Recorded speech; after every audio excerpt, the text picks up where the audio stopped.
Assalamualaikum warahmatullahi wabarakatuh. Ketemu lagi hari ini dengan Ibu Intan Nurmalasari. Hari ini kita akan belajar lagi mengenai ekonomi untuk jenjang paket C. Materi hari ini Ibu ingin melanjutkan dari materi sebelumnya. Di video sebelumnya kita membahas mengenai pengangguran dan macam-macam pengangguran.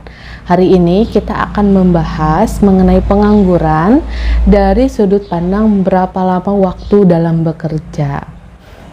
Berdasarkan lama waktu bekerja, pengangguran ini dibagi ke dalam 3 kelompok, teman-teman. Yang pertama yaitu pengangguran terbuka, yang kedua yaitu setengah menganggur, dan yang terakhir adalah pengangguran terselubung. Pengangguran terbuka ini adalah di mana situasi seseorang sama sekali tidak bekerja, tapi seseorang itu berusaha mencari pekerjaan.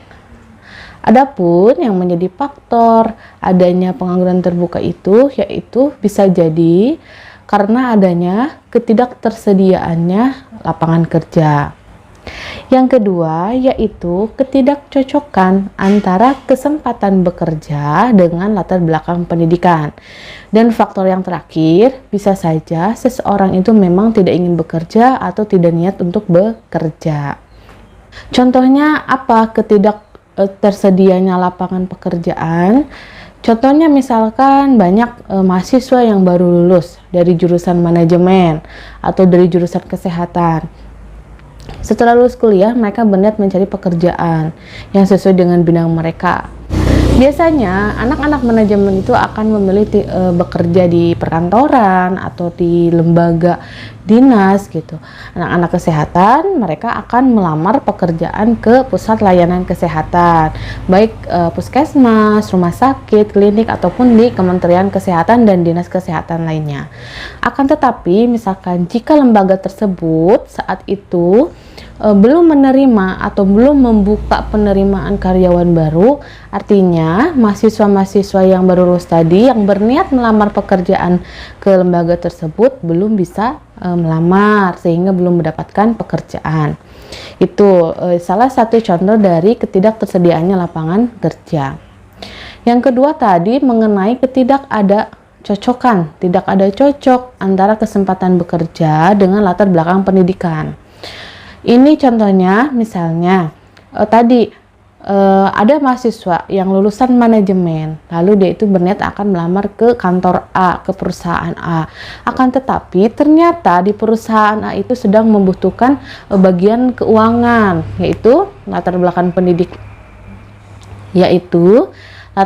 pendidikannya itu harus dari lulusan misalkan manajemen keuangan atau manajemen bisnis atau akuntansi, sehingga nih kesempatan bekerja ada, perusahaan itu sedang membutuhkan, akan tetapi tidak cocok dengan latar belakang pendidikan, sehingga mahasiswa tadi yang lulusan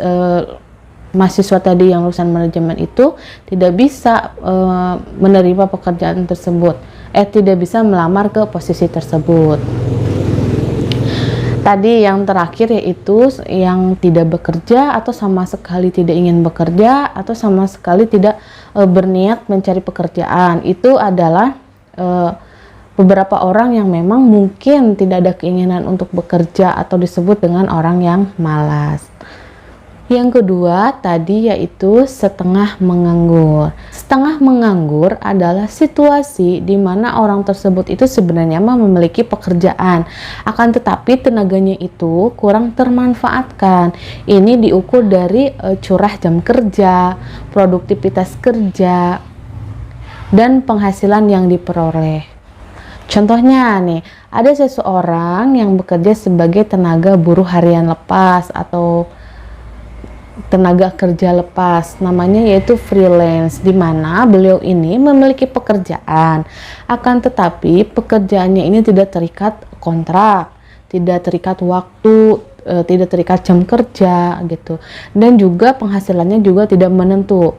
Kalau misalkan hari ini beliau itu bekerja, ya hari ini beliau itu mendapatkan penghasilan, tetapi pekerjaannya itu tidak datang setiap hari. Itulah yang disebut dengan setengah menganggur.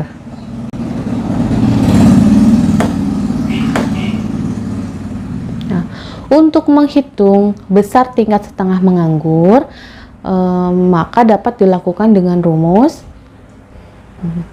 tingkat setengah menganggur sama dengan bekerja kurang dari 35 jam per minggu dibagi angkatan yang kerja dikali 100%. Nah, nanti di video selanjutnya Ibu akan memberikan masing-masing contoh soal dari rumus-rumus yang Ibu sampaikan di video ini. Ketiga, yaitu pengangguran terselubung. Pengangguran terselubung terjadi diakibatkan karena tenaga kerja itu tidak bekerja secara optimal. Ini disebabkan karena tidak ada kesesuaian antara pekerjaan dengan kemampuan dan bakat yang dimiliki oleh tenaga kerja. Dan dampak ketidakcocokan ini akan berpengaruh terhadap produktivitas kerja dan penghasilan pekerja itu sendiri. Contohnya, misalnya ada seseorang lulusan D3 keperawatan, akan tetapi beliau ini bekerja di perusahaan sebagai sekretaris.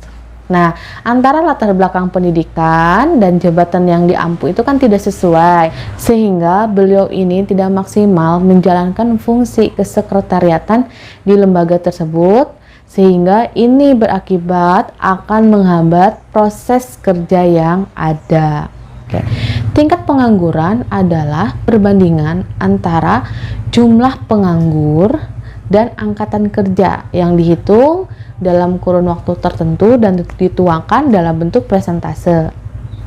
Apabila peningkatan jumlah angkatan kerja di suatu negara tidak didukung dengan peningkatan daya serap lapangan kerja, tingkat pengangguran di negara tersebut tergolong tinggi. Sebaliknya, apabila peningkatan jumlah angkatan kerja diimbangi dengan peningkatan daya serap lapangan kerja, maka tingkat pengangguran di negara tersebut akan tergolong rendah.